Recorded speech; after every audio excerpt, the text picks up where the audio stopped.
한국전자통신연구원 복합진흥연구실의 송화전이라고 합니다. 오늘 제가 말씀드릴 내용은 앞에 두 분처럼 실제 물건을 가지고 있지는 않고요. 저희 머릿속에 있는, 뇌 속에 있는 어떤 지식들을 어떻게 여러분들과 이제 공감할 수 있는 그런 주제로 풀어나가려고 준비를 했고요. 제목은 인공지능이 사람처럼 스스로 지식을 쌓을 수 있을까요? 라는 주제로 진행을 해보도록 하겠습니다. 근데 현재 인공지능이 진짜 사람처럼 스스로 지식을 쌓을 수 있을까요? 예, 정답은 실제적으로는 없습니다. 말 그대로 지금 이제 제가 할 말은 다 했고요. 더 이상 말씀을 드리지 않아도 되는데, 그래도 이제 저한테 10분이라는 시간이 주어졌기 때문에 최선을 다해서 뭔가 주제를 이끌어 나가려고 합니다. 그래서 아직 없으니까 실제로 만들어 보면 좋잖아요. 그래서 한번 현재 기술로 진짜 이것이 가능한지 한번 만들어 보려고 저희들이 계획을 했고, 근데 문제는 남들도 해보지 않은 거를 그럼 어떻게 만들 수 있느냐, 이제 저희들이 또 생각을 해야 되겠죠. 그래서 이 과정을 여러분들하고 한번 공감을 하는 시간을 가지도록 해보도록 하겠습니다. 실제로 정답이 없는 것을 하는 것은 상당히 어려운 상황이거든요. 남들이 한 거를 한번 따라하고 그것을 개선하고 이런 것들은 어떻게 보면은 한번 해볼 수 있다는 그런 어떤 자신감이 있을 수 있는데, 해보지도 않은 거를 할 수 있는 거는 자신감이 실제적으로는 없습니다. 근데 방금 말씀드린 것처럼 이 사람이 지식을 쌓는 것부터 다시 한번 뒤돌아서서 한번 돌이켜보자라고 한번 살펴보고요. 그래서 사람이 어떻게 지식을 쌓는지를 살펴보면은 여기 꼬마가 노란 옷을 하나를 입고 있습니다. 근데 얘는 뭔지를 몰라요. 그런데 옆에 선생님이 이제 구명복이라고 이제 알려주면은 이 친구도 따라서 구명복이라고 따라 하는 거죠. 그래서 이제 노란 옷이 무엇인가는 이제 알았습니다. 그런데 구명복은 언제 어디서 왜 입는가는 모르죠. 그리고 구명복을 어떻게 입는가도 모릅니다. 그래서 이거는 또 선생님 그대로 또 따라하면 되는 거죠. 그래서 실제 방금 말씀드린 노란 옷이 무엇인가라는 거를 지식의 어떤 분류를 한번 해보면은 이 선언적 지식이라고 이제 그런 용어를 사용을 하고요. 이제 언제 어디서 입는가라는 거는 조건적인 지식입니다. 그리고 이제 어떻게 입는가는 절차적 지식이 되겠습니다. 그리고 이런 것들을 이제 지식을 알기 위해서는 상호 간의 인터랙션이 항상 필요하게 되는 것이죠. 다시 한번 살펴보면요. 지식을 쌓는데 사람은 어떻게 쌓는가? 이 화면에 왼쪽 끝에 제가 비읍이라는 그 초성 2개를 썼거든요. 제가 이제 그 다음 장으로 계속 넘어갈 때 이 단어를 뭔지 한번 알아봐 주시면 되겠습니다. 그래서 지식을 쌓는데 사람은 어떻게 되느냐? 방금 말씀드린 걸 한번 정리를 해보면 이 선언적 지식이라는 것과 절차적 지식이라는 걸 얻으면 되는 겁니다. 근데 이제 아까 조건적 지식이라는 거를 말씀을 드렸는데, 이 조건적 지식이라는 거는 이 절차적 지식을 하기 위한 하나의 조건이 되는 것이거든요. 그래서 하나의 범주를 이제 같은 범주로 한번 둔다라고 가정을 하고요. 그래서 이 선언적 지식은 아까 노란 옷은 구명복, 외우면 됩니다. 외우면. 근데 절차적 지식은 경험을 해야 되는 것이죠. 이 두 가지를 한 다음에 이제 뇌 속에 기억을 하죠, 사람은. 그리고 이거를 무한 반복합니다. 지식을 쌓는 거는 이 과정을 아주 단순하게 그렸는데 이 과정을 거쳐서 지식을 쌓게 되고요.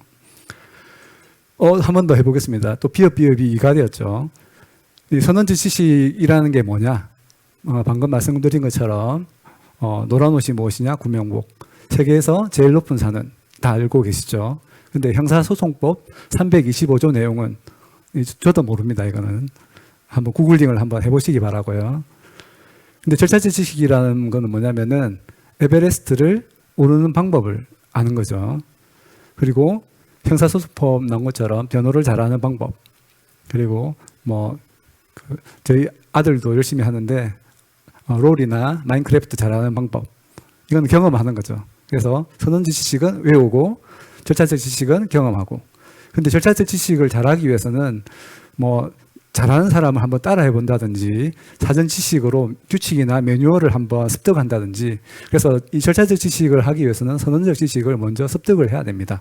그래서 이런 과정을 거쳐서 또 기억하고 인터랙션하고 반복하는 그런 과정을 거치게 됩니다.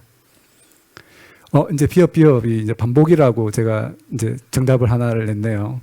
그래서 요거는 뭐 참고로 한번 알아두시면 좋을 것 같습니다. 제가 한번 이제 구명복에 대해서 말씀을 드리고 두 번의 반복을 했거든요. 근데 100년 전에 이 에빙하우스라신 분이 실험을 했는데 이제 우리가 기억한 것이 어느 정도 시간이 지나면 잊어먹는가를 실험을 하니까 100개를 외웠으면은 1시간 정도가 지나면 한 40%밖에는 기억을 못 한다고 합니다. 그리고 하루가 지나면 30%. 상당히 많이 잊어먹게 되는 것이죠. 근데 이것을 안 잊어먹게 하기 위해서는 오른쪽에 있는 그림처럼 반복을 하면 됩니다. 반복을 하면은 몇 번을 해야 되느냐? 한 3번 정도 하면 잘 안 잊어먹는다고 합니다. 여러분들도 이제 시험을 칠 때 최소한 3번 정도, 그러니까 자기가 처음에 한 것부터 해서는 4번 정도를 학습을 하면 잘 안 잊어먹고 좋은 점수를 받는 그런 것을 여기 이 그림으로 알 수가 있고요. 그래서 말 그대로 기억하는 방법이 반복밖에는 없습니다. 그래서 저는 마지막으로 3번째 반복을 하게 됩니다.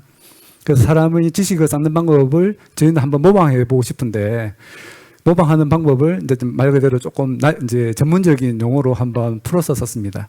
그래서 모든 지식은 선언적 지식에서 시작을 하고요. 절차적 지식은 이 선언적 지식, 그리고 이미 존재해 있는 지식들의 어떤 추론 과정, 생각해서 추론하는 과정으로부터 생성을 하게 됩니다. 그리고 이런 지식들은 서로 결합하고 분리하고 반복해서 서로 이제 어떤 거는 강화되고 소멸되고 이제 성장하게 되고요. 마지막으로 이런 지식들이 이제 뇌 속에 저장을 하게 되는 것이죠. 마지막으로 이런 인터랙션을 통해서 다음 문제에 적용하든지 재사용을 하든지 이것을 또 무한 반복하게 됩니다.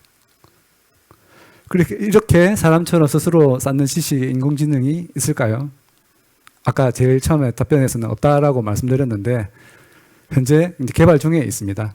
그래서 누가 하느냐? 저희 이제 애트리가 하고 있고요. 그 이름이 자율성장 인공지능이 되겠습니다. 그 홈페이지가 passion-how.org를 한번 들어가 보시면은 조금 더 상세하게 이 자율성장 인공지능에 대해서 알 수가 있고요. 이것이 저희가 전자통신연구원이 인간 두뇌를 모방해 스스로 대전 MBC에서 성장시키는 자율성장 인공지능 기술을 개발했습니다. 이 10월 23일 날 방송이 나간 거고요. 활용하면 사용자의 SNS 대화 등을 토대로 사용자의 취향과 같은 정보를 학습해 졸업식과 중간에 끊겼네요. 장례식, 면접 등의 상황에서도 적절한 옷차림을 추천받을 수 있습니다. 네, 그리고 이것을 저희들이 자율성장 인공지능이라는 개념을 널리 확산시키기 위해 가지고 올해 경진대회를 열었습니다. 그래서 이제 8월 3일부터 9월 28일까지 했고요. 최근에 10월 한 달 정도 전에 저희들이 시상식을 통해서 마무리를 지었습니다. 그리고 이런 주제들로부터 다시 한번 정리를 한번 해보면은 제일 처음에 퀘스천을 드렸는데 인공지능이 사람처럼 스스로 지식을 쌓을 수 있을까요? 아직 멀었습니다. 다행히 아직 멀었기 때문에 저희들이 할 일이 아직 많이 남아 있는 것이죠. 그리고 이 현재 많이 쓰고 있는 인공지능은 약 인공지능이라고 합니다. 저희가 개발하고 있는 인공지능은 이 강 인공지능으로 가는 하나의 길목에 위치하는 그런 기술이 되겠고요. 이 강 인공지능이라는 것 자체가 이 조그만 꼬마가 구명복 한 번을 듣고 이것을 알아버렸거든요. 근데 현재 그 약 인공지능 기술들은 어마어마한 데이터를 기반으로 해서 지식을 학습하게 되는데 사람은 실제적으로 한 번만 듣고 봐도 척 보면 알죠. 그래서 그것을 하기 위한 기술이 자율성장 인공지능 기술이라고 생각해 주시면 좋겠습니다. 네, 감사합니다.